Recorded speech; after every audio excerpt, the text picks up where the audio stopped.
Olá, eu sou o professor Luiz Antônio Peixoto Vale, da série Checkmate Global. Estou gravando hoje, 21 de março de 2023, 21/03/23, o 113º vídeo da série complementar, juntando as peças e explicando o movimento. Como o jogo está se acelerando, há muita informação para partilhar com todos vocês. Por isso, vou dividir o vídeo 113 em duas partes. Primeira parte, 113A. Segunda parte, 113B. Vamos começar então a primeira parte. Tudo está caminhando dentro dos cenários mais prováveis de ocorrência previstos nas simulações. Eu avisei que determinados catalisadores seriam jogados. Falei que este e os próximos seriam anos de colheita de consequências. Enfatizei a alta probabilidade de ocorrência do checkmate global em sua parte econômico-financeira, que poderia acontecer ainda este ano. Tudo está registrado aqui nos vídeos do canal. O colapso dos primeiros bancos começou e outros virão, simplesmente porque esta é a lógica do jogo. Os meses de maio e agosto, à frente, têm recebido especial atenção, pois há probabilidades relevantes de surgirem situações difíceis em todo o mundo e de várias naturezas. Há uma iniciativa nesse momento para mitigar ao máximo esses danos. Estamos em uma travessia de uma realidade em desconstrução para outra que ainda não se fixou. Novas regras e uma nova modelagem mundial. Um mundo, enfim, em transformação. Esses momentos são historicamente difíceis, notadamente devido ao choque de forças, às disputas pelo poder e à competição para saber quem vai dar o tom da modelagem global. Esse processo de transformação, que redunda no checkmate global, começou há algum tempo e não pode ser detido. Você pode ficar aguardando de forma passiva e ver como vai lidar com isso e ser surpreendido. Ou você pode agir para se proteger. Das medidas prudenciais de que já falei aqui, as mais importantes são as de cunho pessoal, aquelas ligadas a emoções e ao seu psiquismo. A forma como você vai reagir a isso, toda essa situação que se formou com suas causas e as consequências que agora se desenrolam, a forma como você vai lidar com isso é que vai determinar o seu futuro. Certamente, você já passou pela situação desagradável de ter uma reação exacerbada ou mesmo uma explosão emocional e depois ficar se perguntando por que aquilo aconteceu. Ou mesmo sentir um medo profundo, uma forte ansiedade, sem compreender completamente sua origem. Isso ocorre devido a gatilhos emocionais e psíquicos que estão dentro de você. A situação caótica que se avizinha vai suscitar cada vez mais estas reações e sentimentos, aparentemente desconexos. Você pode fugir de um local, afastar-se de uma situação difícil, mas você não tem como fugir de você mesmo. Onde você for, estas questões internas, se não resolvidas, irão contigo. Negar isso para ficar numa zona de conforto só vai tornar o impacto cada dia mais forte. Portanto, resolver essas questões internas é fundamental para que você mantenha a calma necessária quando precisar tomar decisões cruciais. É para preparar as pessoas para esse momento, que inclusive já chegou, que montei a comunidade fechada de membros do canal.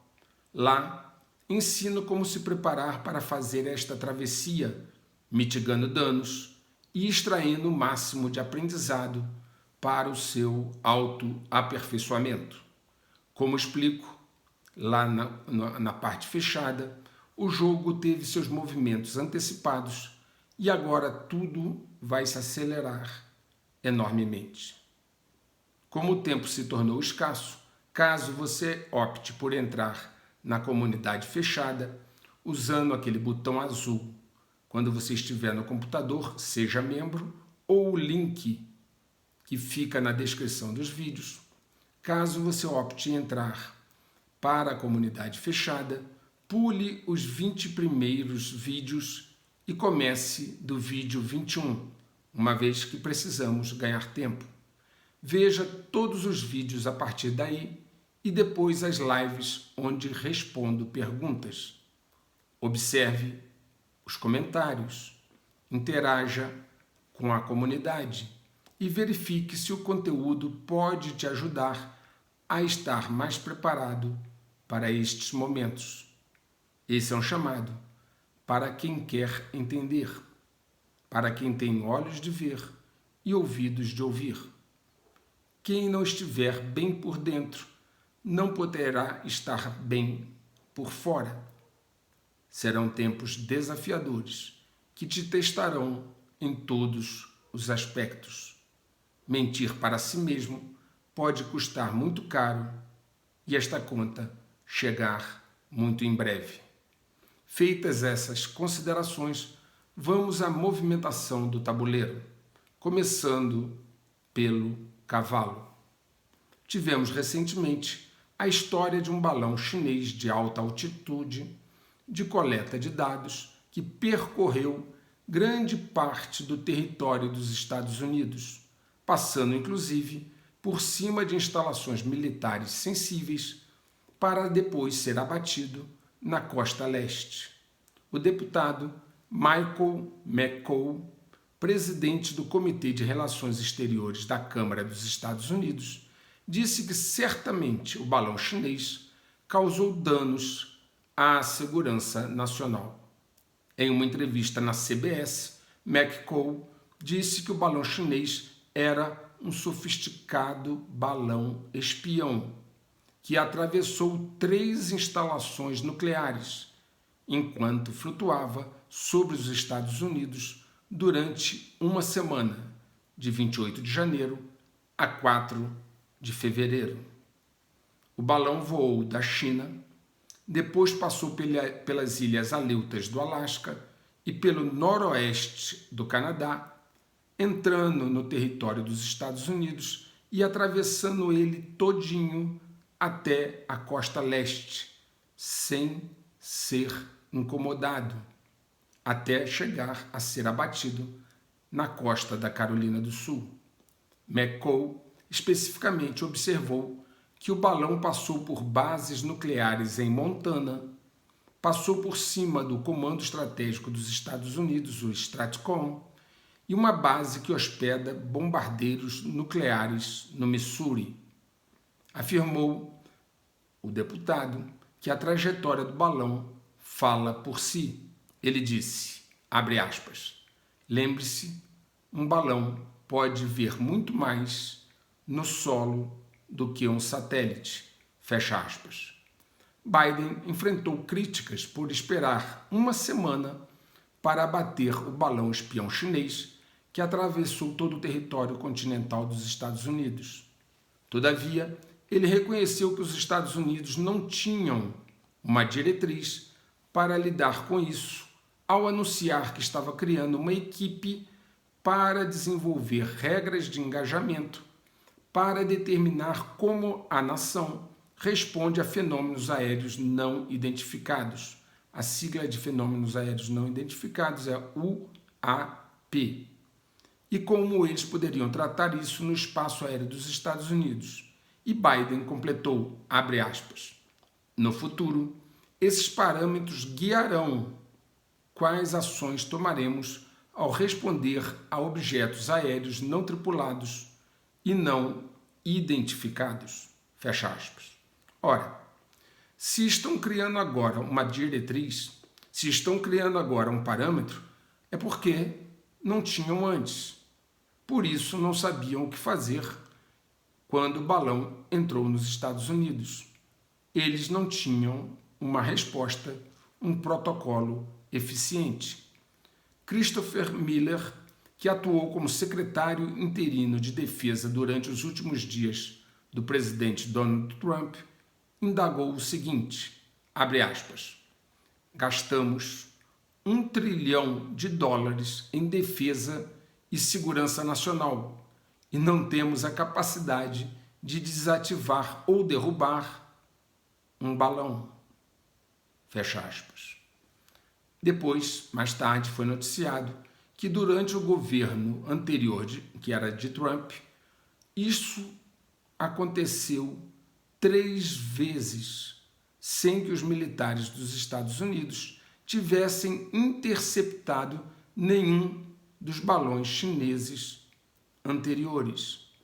O comandante do NORAD, general Glenn Van Herk, disse a repórteres que os balões espiões entraram no espaço aéreo dos Estados Unidos 3 vezes durante o governo Trump, mas, abre aspas, não detectamos essas ameaças.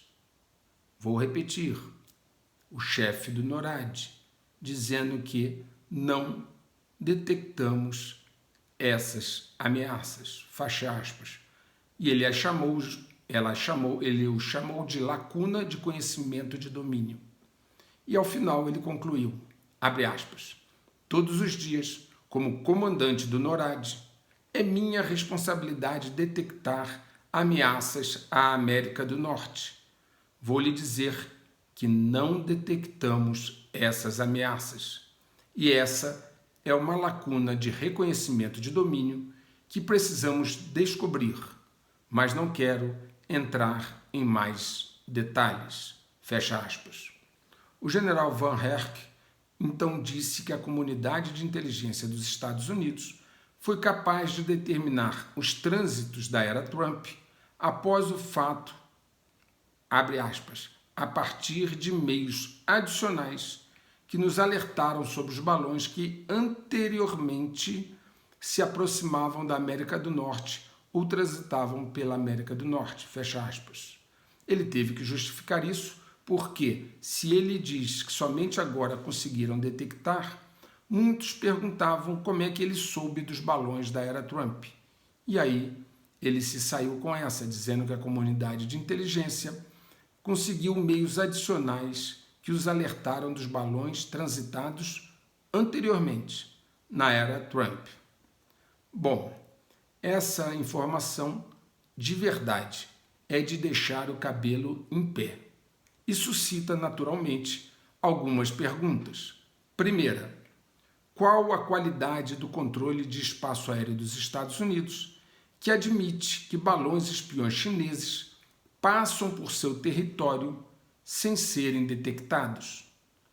2.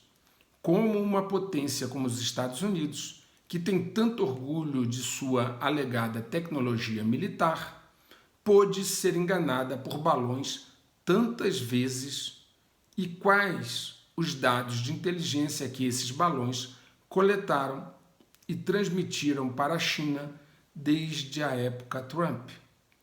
Terceiro, por que o balão deste ano, mesmo após a sua alegada detecção, não foi abatido antes de passar 7 dias voando, coletando e transmitindo informações estratégicas para a China? Nesse momento, a gente percebe que foi desnudada uma fraqueza estratégica comprometedora da segurança nacional dos Estados Unidos. Os Estados Unidos, nesse momento, precisam sanar essa sua fraqueza, essa sua vulnerabilidade estratégica, impensável há algum tempo atrás. Depois da história do balão chinês, veio a dos objetos voadores não identificados, ou UAP, Fenômeno Aéreo Não Identificado, voando sobre os Estados Unidos. Foi logo depois dos balões.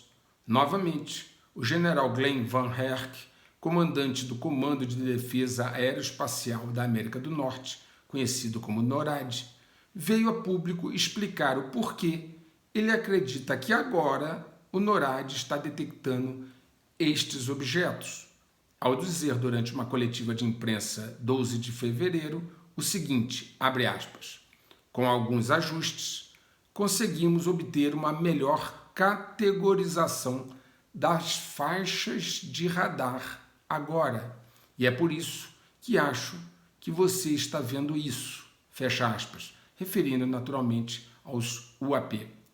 Tratou-se então, conforme ele disse, de um ajuste ou categorização de faixas de radar, o motivo pelo qual, desde o governo Trump, não se detectava balões espiões chineses nos céus dos Estados Unidos. Biden confirmou a assertiva do general ao dizer o seguinte, abre aspas, não temos nenhuma evidência de que houve um aumento repentino no número de objetos no céu.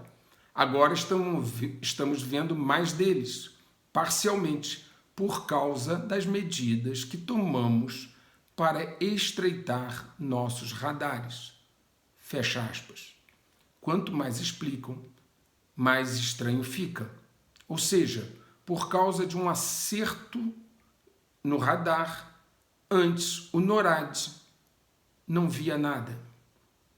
O líder da maioria no Senado, Chuck Schumer, durante uma entrevista em 12 de fevereiro para a ABC, disse o seguinte, abre aspas, o ponto principal é que, até alguns meses atrás, não sabíamos desses balões.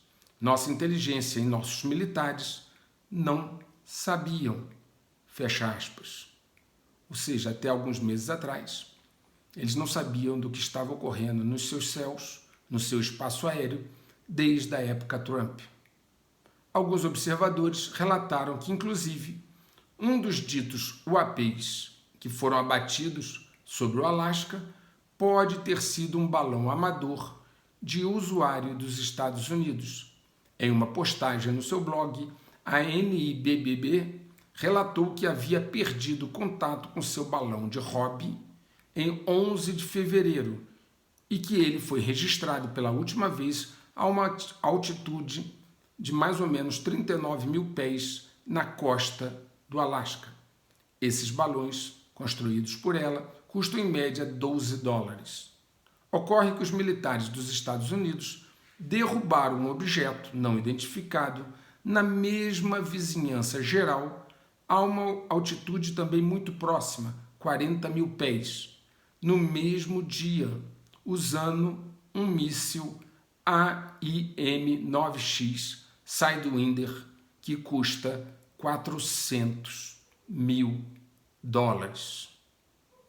Estamos em 2023 e o NORAD, desde que a agência foi fundada em 58, passou estes anos sem ver nada em relação a balões.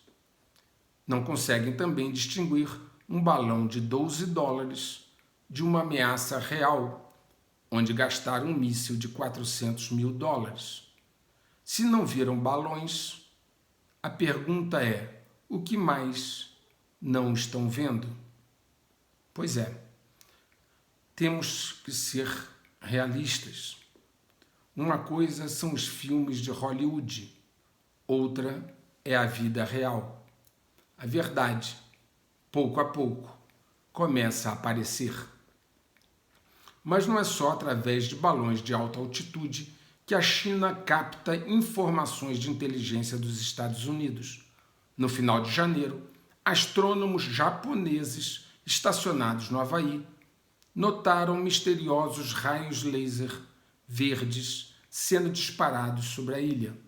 Os feixes de laser estavam sendo lançados do espaço pelo satélite chinês DAC-1 sobre uma das maiores cadeias de montanhas do Havaí. Alguns acreditam que este satélite DAC-1, que é um satélite em tese meteorológico, possui dupla utilização, civil e militar. Rick Fisher é um desses que pensa assim, e ele afirmou, abre aspas, embora este satélite possa ser usado para avançar na pesquisa ambiental, os lasers que ele usa para avaliar a atmosfera também podem ser usados para fornecer medições importantes da densidade atmosférica e direção do vento, todos essenciais para o exército chinês poder mirar com precisão suas armas mais recentes, conhecidas como veículos hipersônicos. Fecha aspas. Segundo o especialista, o fato do satélite chinês ter como alvo Pearl Harbor também tornou os submarinos de ataque nuclear americanos ali estacionados vulneráveis a qualquer ameaça. Os militares dos Estados Unidos têm se esforçado para abrir uma linha de comunicação com os chineses que simplesmente não os atende. Já reportei aqui as diversas vezes que o secretário de Defesa dos Estados Unidos, Lloyd Austin, que também é general do Exército americano, as várias vezes que ele tentou falar com os chineses e suas ligações não foram atendidas. Falei disso em vídeos anteriores. Agora, depois desse evento do balão, o general Pat Ryder, porta-voz do Pentágono, declarou em um comunicado no dia 7 de fevereiro o seguinte, abre aspas, infelizmente, a China recusou nosso pedido. Nosso compromisso de abrir linhas de comunicação continuará, fecha aspas. O secretário de Defesa Lloyd Austin também tentou marcar uma conversa por telefone com o ministro da Defesa da China, Wei Feng, após o abate do balão em 4 de fevereiro, mas o oficial chinês se recusou novamente a atender a ligação. Aliás, Austin agora deve estar acostumado a ser rejeitado por Wei. A situação é ainda mais humilhante porque Wei não tem a mesma importância na estrutura chinesa que Austin tem na estrutura americana. A classificação de Wei está muito abaixo da de Austin. Como ministro da Defesa da China, Wei é um funcionário do governo central com pouca ou nenhuma autoridade sobre os militares chineses. Isso porque, na China, o exército se reporta diretamente ao Partido Comunista e não ao governo. O oficial do Partido Comunista, com posição comparável à de Austin, é o presidente da Comissão Militar Central do partido. O nome dele é Xi Jinping. Pois é, se Wei esnoba Austin, imagina Xi Jinping, que além de presidente da Comissão Militar, é o presidente do partido e o presidente do país. Ele jamais atenderá Austin. Um drone MQ-9 dos Estados Unidos caiu no Mar Negro, tendo os Estados Unidos acusado a Rússia pelo incidente. O mais importante agora é que a Rússia e os Estados Unidos estão correndo para recuperar os destroços do drone. A Rússia deseja pegá-los para, através de engenharia reversa, se apoderar da tecnologia embarcada nele.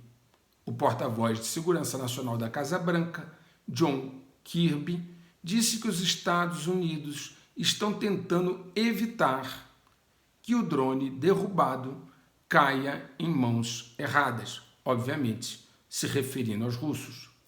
As duas potências, implantando ativos navais numa região limitada para caçar os destroços do drone, pode acabar gerando ali um conflito.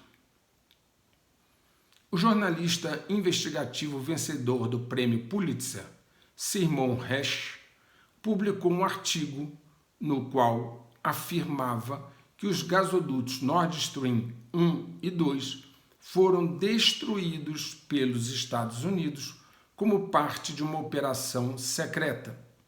De acordo com as fontes dele, os explosivos foram plantados em junho de 2022 por mergulhadores da Marinha dos Estados Unidos sob o disfarce de um exercício naval chamado Baltop 22 da OTAN.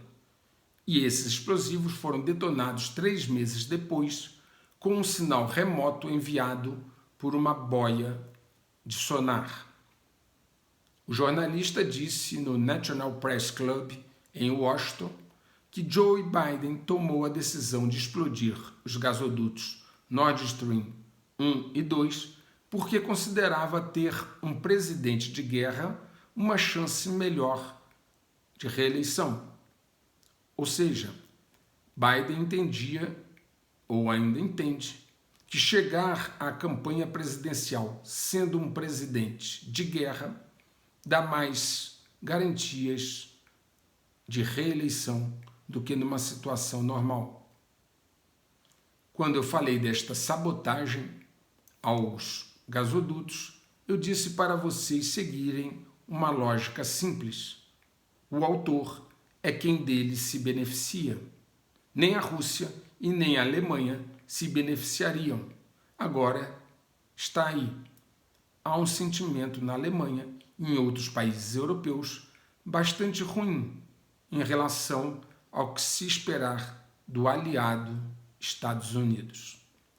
Conforme já relatei também, a questão do esgotamento dos estoques de armas dos países ocidentais é algo bastante grave, que normalmente as autoridades não gostam de comentar. Entretanto, vêm surgindo notícias na mídia paulatinamente.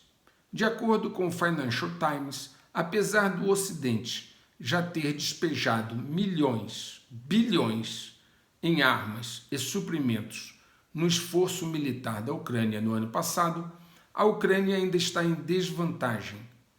Segundo ele, a escassez de munição na Ucrânia foi e ainda é aguda, disse um alto funcionário da inteligência ocidental ao Financial Times. Ainda segundo a matéria, que foi publicada, estima-se que as forças ucranianas estejam disparando mais de 5.000 tiros de artilharia todos os dias. Todavia, estima-se que a Rússia esteja disparando 4 vezes mais que isso todos os dias. Diante da divulgação, o secretário-geral da OTAN, Jens Stoltenberg, disse o seguinte, abre aspas, a guerra na Ucrânia está consumindo uma enorme quantidade de munições e esgotando os estoques aliados. A taxa atual de gastos com munição da Ucrânia é muitas vezes maior do que a nossa taxa atual de produção. Isso coloca nossas indústrias de defesa sob pressão, fecha aspas. Essa declaração corrobora o que eu disse nos vídeos anteriores a vocês. Todavia, não para por aí, porque, como eu já disse, o maior problema é repor estes estoques. Stoltenberg admitiu isso, pelo menos no que tange a munições de grosso calibre, sem querer falar naturalmente dos mísseis, que é o caso mais grave. Ele admitiu que a OTAN estava enfrentando um problema, já que o tempo de espera atual para munição de grande calibre aumentou de 12 para 28 meses, ou seja, 12 para 28 meses, mais de 2 anos de espera para entregar uma munição. Ou seja, o que a Ucrânia gasta hoje é mais que a capacidade de produção, os estoques estão no mínimo, e para repor pode levar mais de 2 anos. A pergunta é, enquanto o Ocidente não entrega munição, faz o que os ucranianos nesse período? Joga flores nos russos? Segundo o K-Telegraph, vários líderes do bloco europeu disseram ao presidente ucraniano que, abre aspas, não tem mais muito em nossos estoques para dar. Fecha aspas.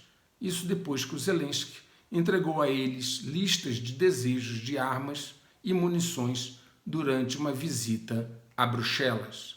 O secretário adjunto do Exército dos Estados Unidos, Douglas Bush, disse que o Exército está trabalhando para repor o estoque, mas que isso é complicado devido às cadeias de suprimento, muitas ligadas a empresas privadas, notadamente na questão de munições de precisão. Lembrem-se do que eu já comentei aqui em vídeos anteriores sobre o antimônio. Bush disse o seguinte, abre aspas, não sabemos quanto tempo vai durar o conflito, não sabemos quão baixos nossos estoques estarão, fecha aspas. Enquanto isso, os russos disparam 4 vezes mais projéteis de artilharia todos os dias na cabeça dos pobres ucranianos, fora os mísseis hipersônicos que passaram a usar os russos. Tudo como os DGs planejaram. Segundo o Wall Street Journal, o presidente francês Emmanuel Macron e o chanceler alemão Olaf Scholz disseram a Zelensky, em um jantar no Palácio do Eliseu, que ele deveria considerar negociações de paz com a Rússia, uma vez que a Ucrânia não tem como vencer esta guerra. Num trecho da matéria que foi publicada, foi escrito o seguinte, abre aspas, a retórica pública mascara o aprofundamento das dúvidas privadas entre os políticos do Reino Unido, França e Alemanha, de que a Ucrânia será capaz de expulsar os russos do leste da Ucrânia e da Crimeia, que a Rússia controla desde 2014. Fecha aspas. Ou seja, os políticos publicamente falam uma coisa, mas a opinião deles, em particular, e que expressam ao Zelensky, é outra. Até porque essa questão do estoque é emblemática para entender a incapacidade atual de seguir com esta guerra. Segundo o jornal, Macron disse a Zelensky que, abre aspas, ele tinha sido um grande líder de guerra, mas que eventualmente teria que mudar para estadista político e tomar decisões difíceis, fecha aspas. Pelo jeito, os líderes europeus se tornaram mais realistas e sabem que o preço de apoiar a Ucrânia está saindo caro demais. Nem as sanções e nem as armas e mercenários enviados para lá deram resultado. Todavia, os dominadores globais sempre têm alguém infiltrado para manter o clima belicoso. Rishi Sunak, primeiro-ministro britânico, disse na conferência de Munique que a OTAN deve considerar, em sua reunião de julho, fornecer mais armas à Ucrânia após o conflito. Ou seja, vai fornecer armas, não agora porque não tem, mas buscar um acordo de paz e fornecer armas após o conflito parar. Logo, os russos entenderam que, se fizerem a paz com os ucranianos, isso servirá apenas para os ucranianos ganharem fôlego e se rearmarem ao lado da OTAN. Desmilitarizar a Ucrânia é um objetivo vital para a Rússia. Segundo Alexander Mercuris, a Rússia está enfrentando um adversário enfraquecido agora, e Moscou claramente prefere isso a enfrentar um adversário fortalecido mais tarde.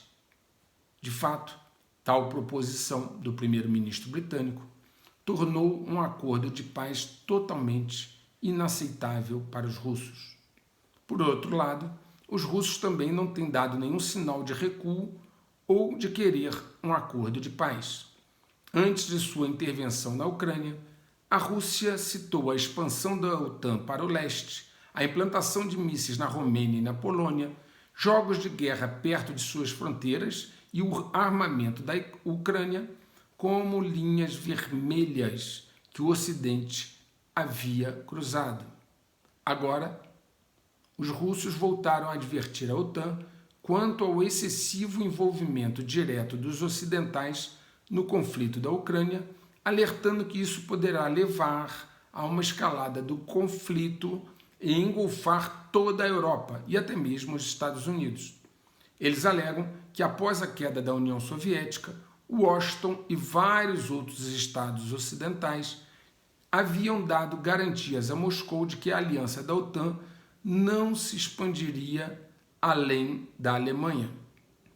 No entanto, nos anos seguintes, os presidentes Bill Clinton, George W. Bush, Barack Obama e Donald Trump permitiram que novos membros se juntassem à Aliança Militar Ocidental, a OTAN, todos eles se aproximando das fronteiras da Rússia, e isso para eles é intolerável. Em entrevista a Newsweek, o enviado da Rússia à ONU, Dmitry Polyansky, argumentou que o Ocidente não respeitou as principais preocupações de segurança de Moscou e se envolveu diretamente no conflito na Ucrânia. Na semana passada, o Washington Post informou que a Ucrânia depende da inteligência americana para selecionar alvos para os sistemas de artilharia fornecidos pelos Estados Unidos. Quanto a essa questão do envolvimento da inteligência militar americana, o enviado russo disse o seguinte, abre aspas, isso significa que a OTAN não está apenas fornecendo armas, mas também está escolhendo os alvos para os ataques ucranianos, fecha aspas. Ele continuou alegando que cidadãos de países da OTAN já estão lutando, além de serem capturados e mortos, na Ucrânia, o que mostra o envolvimento total e direto da OTAN. Ele acrescentou, abre aspas, sabemos disso pelas pessoas que capturamos e pelos corpos que vemos no campo de batalha, fecha aspas. O embaixador russo disse que as armas ocidentais só aumentam o conflito, alertando até mesmo que a intervenção estrangeira pode eventualmente desencadear uma guerra nuclear. Tudo leva a crer que, como as sanções econômicas impostas à Rússia pela Europa e Estados Unidos não serviram para nada e que no campo de batalha o destino da Ucrânia já parece estar selado, os riscos de escalonamento do conflito são reais. A China a tudo observa e a Rússia mantém sua força estratégica nuclear em permanente estado de prontidão, com o sistema mão morta em constante atualização. Aliás, no sinal claro desse escalonamento que foi falado agora, do conflito, o presidente Vladimir Putin disse que está suspendendo a participação da Rússia no novo tratado nuclear START com os Estados Unidos. A Reuters relatou o seguinte, abre aspas, o presidente Vladimir Putin suspendeu a participação russa no último tratado restante de controle de armas nucleares com os Estados Unidos, alertando Washington de que a Rússia havia colocado novas armas nucleares estratégicas terrestres em serviço de combate. Fecha aspas. Esse tratado visava realmente a limitar as armas nucleares de ambos os lados, estabelecendo um limite, salvo engano, de não mais do que 1.550 ogivas implantadas e 700 mísseis. O primeiro tratado, o START-1, foi feito em 91, e esse último agora, que o Putin saiu dele, veio depois e foi assinado sob a administração do Obama e do Medvedev, em 2010, como um tratado sucessor daquele primeiro.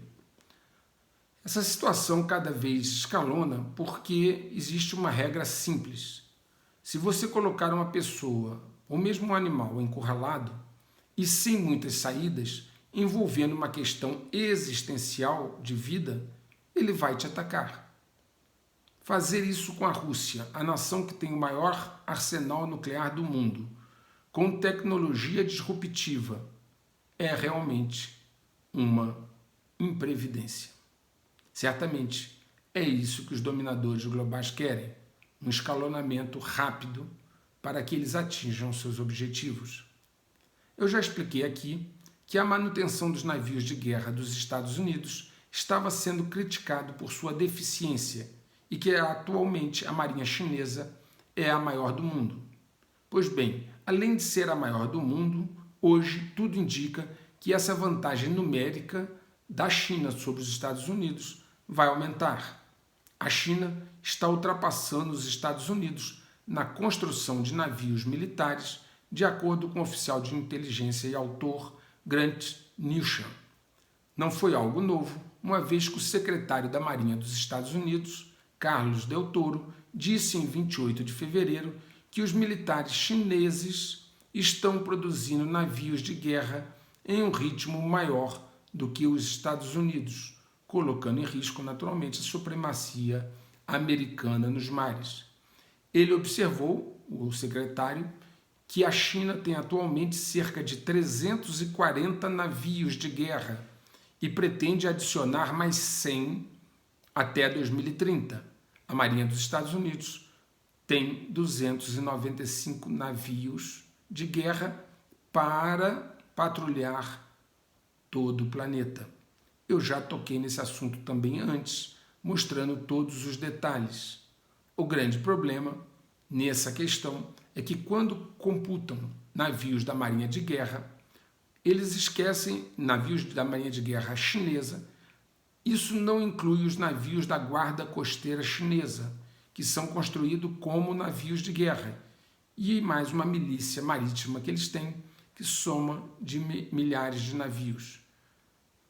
Newsham, esse especialista, disse o seguinte, abre aspas, os estaleiros chineses lançaram a uma taxa de 5-1 na última década, ou seja, para cada navio de guerra que os Estados Unidos colocou na água, eles colocaram 5, e eles têm uma capacidade de construção naval muito maior do que a nossa, permitimos que isso acontecesse. E os chineses estão construindo em uma velocidade de tirar o fôlego, fecha aspas. É importante lembrar que num conflito, em uma disputa sobre Taiwan, a Marinha Americana só vai conseguir deslocar para lá uma parte dos seus navios, uma vez que ela não poderia deslocar toda a Marinha dos Estados Unidos para lá, deixando outras áreas estratégicas desprotegidas. E seria uma parte da Marinha dos Estados Unidos lutando contra toda a Marinha chinesa. Ademais, do continente, a China pode também lançar barragens de mísseis, incluindo mísseis hipersônicos, contra a Armada dos Estados Unidos, mesmo antes dos seus navios entrarem em combate. Entretanto, não é só nos mares que a China ultrapassou os Estados Unidos. O presidente do Comitê de Serviços Armados da Câmara dos Estados Unidos, deputado Mike Rogers, reconheceu numa audiência sobre a ameaça representada pelo Partido Comunista Chinês à defesa dos Estados Unidos, a ameaça que eles representam, que a China ultrapassou os Estados Unidos no número de lançadores ativos de mísseis balísticos intercontinentais ICBM. Ele disse o seguinte, abre aspas, eles dobraram o número de ogivas em 2 anos. Estimávamos que levariam uma década para fazer isso. Também acabamos de ser informados pelo Departamento de Defesa que a China agora tem mais lançadores de CBM do que os Estados Unidos. Fecha aspas. Eu também já expliquei aqui em outro vídeo que a situação é ainda mais grave em função dos ICBM chineses utilizarem veículos de reentrada independentemente direcionados, MIRV, em muitos dos seus mísseis. Ao contrário do ICBM americano, Minuteman III, por exemplo, que cada míssil americano carrega uma ogiva nuclear, os MIRV da China permitem que seus mísseis carreguem várias ogivas, com alguns relatórios sugerindo que o míssil DF-17 chinês, de médio alcance, poderia carregar de 3 a 10 ogivas. Então não será míssil por míssil, mas é importante ter em mente o número de ogivas que cada míssil carrega. Aliás, já que estamos falando da China, nos últimos anos, como tenho mostrado aqui, houve vários comandantes militares de alto escalão dos Estados Unidos que de alguma forma soaram alarme para uma guerra iminente com a China. Entretanto, o último desses alarmes, desses avisos, foi o mais incomum, uma vez que foi emitido na forma de um memorando de um general de 4 estrelas, ativo e distribuído como uma ordem oficial. Um general 4 estrelas da Força Aérea de nome Mike Minihan, chefe do Comando de Mobilidade Aérea dos Estados Unidos, enviou um memorando aos oficiais que ele comanda, prevendo que os Estados Unidos estarão em guerra com a China em 2 anos. Minihan disse no memorando que, como Taiwan e os Estados Unidos terão eleições presidenciais em 2024, os Estados Unidos ficarão distraídos e o presidente chinês Xi Jinping teria a oportunidade de avançar para Taiwan. Esse general escreveu assim, abre aspas, espero estar errado, meu instinto me diz que lutarei em 2025. Fecha aspas. O problema todo é que, segundo as projeções de guerra da Rand Corporation, que eu já divulguei aqui muitos vídeos atrás, talvez essa guerra, onde Rússia e China lutarem juntas contra os Estados Unidos, poderá não sair do jeito que ele imagina. Cabe aqui salientar que a China tem 3 grandes fraquezas estratégicas quando se considera um conflito prolongado: alimento, energia e pessoas. Alimento porque ela não produz todo aquele que ela consome, dependendo do fornecimento externo, e por isso mantém grandes estoques, como também já relatei aqui. Essa é uma vulnerabilidade séria e não resolvida, esta questão dos alimentos. A questão da energia, principalmente petróleo e gás, que também é em boa parte importada, é contornável. Por quê? Porque em caso de guerra, a China vai redirecionar sua produção local de energia para o esforço de guerra e talvez consiga suprir essa lacuna. Mas no que tange ao pessoal, a China tem famílias pequenas, geralmente de filho único, com pouquíssima tolerância a baixas, principalmente porque os filhos homens são responsáveis pelo sustento de seus pais idosos. Ademais, o pessoal militar chinês não tem experiência de combate real, recente, usando tecnologias sofisticadas e tem sérias deficiências operacionais. Esses mesmos problemas não impactam os russos e isso faz delas 2 nações distintas na hora de conflitos prolongados, como a Segunda Guerra Mundial bem mostrou. Esse enfrentamento constante do Ocidente com a Rússia e China só fez unir ainda mais esses 2 países. Eles não são historicamente amigos, pelo contrário, mas obedecem à lógica que diz que o inimigo do meu inimigo é meu amigo. A maior autoridade chinesa em relações exteriores, o diretor do gabinete da Comissão de Relações Exteriores do Comitê Central do Partido Comunista da China, Wang Yi, disse recentemente numa visita a Moscou: a República Popular da China está pronta para unir forças com a Rússia para defender de forma decisiva os interesses nacionais e promover a cooperação mutuamente benéfica. Fecha aspas. O ministro das Relações Exteriores da Rússia, Sergei Lavrov, enfatizou que a visão da Rússia e da China é praticamente a mesma. Obviamente que os dominadores globais criaram um inimigo poderoso de que tanto precisavam para gerar um catalisador vital. Na sequência da visita do presidente sírio Bashar Assad a Moscou, foi a vez de Xi Jinping visitar a Rússia e encontrar-se com Putin. A visita começou ontem e deve ir até o dia 23, com Xi Jinping e Putin tendo encontros calorosos e reafirmando sua parceria estratégica. Mais uma vez, o Ocidente jogou a Rússia no colo da China. Aliás, os Estados Unidos fizeram advertências à China de consequências se ela ajudar a Rússia no conflito com a Ucrânia. O porta-voz do Departamento de Estado, Ned Price, disse que a China não escaparia das sanções se tentasse ajudar ainda mais os russos.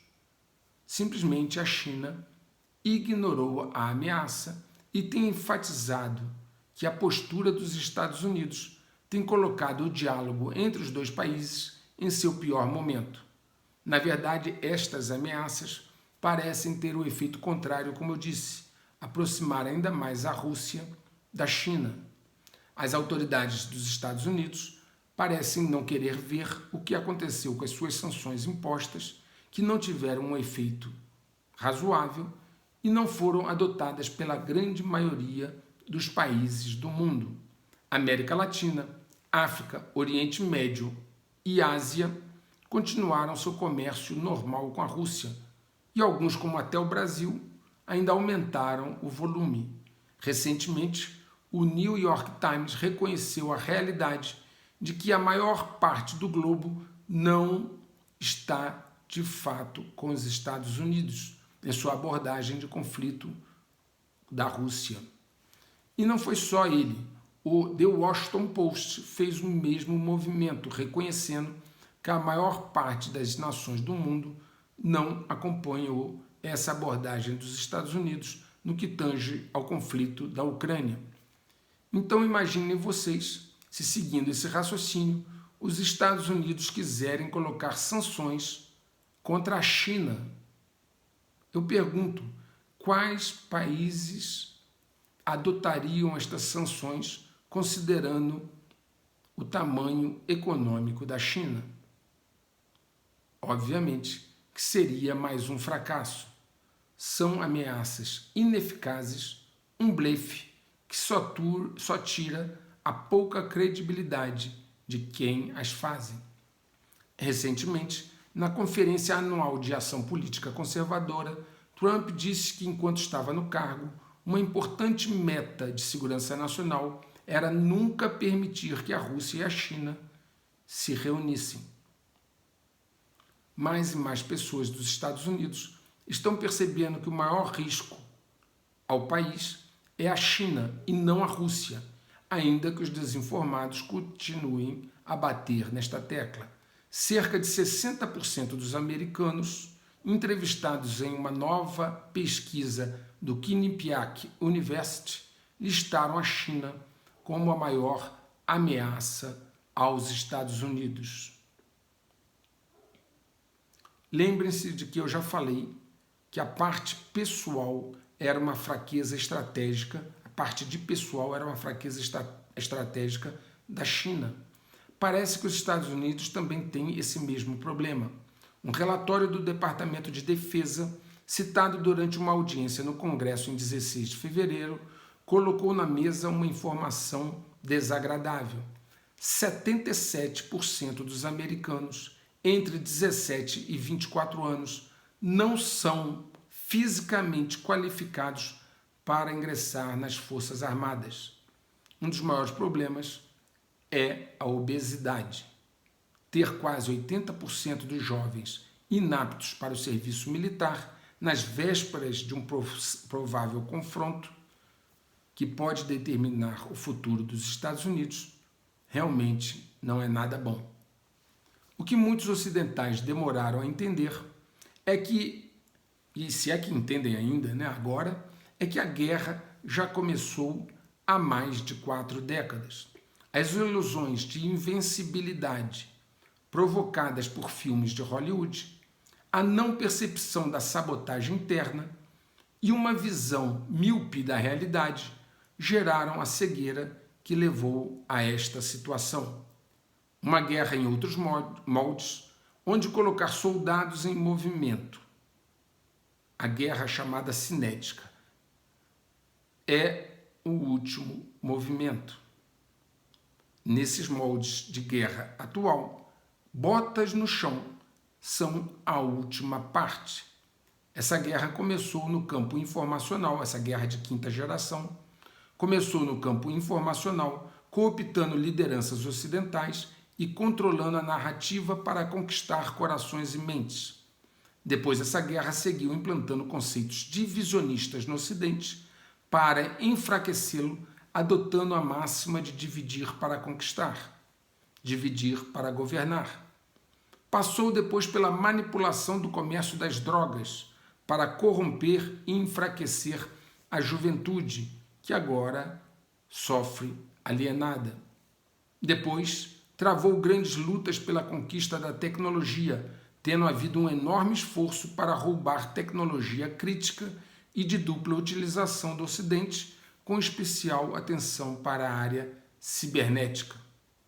O espaço sideral tornou-se o novo desafio, o novo domínio, e vem sendo disputado como uma fronteira decisiva de embate.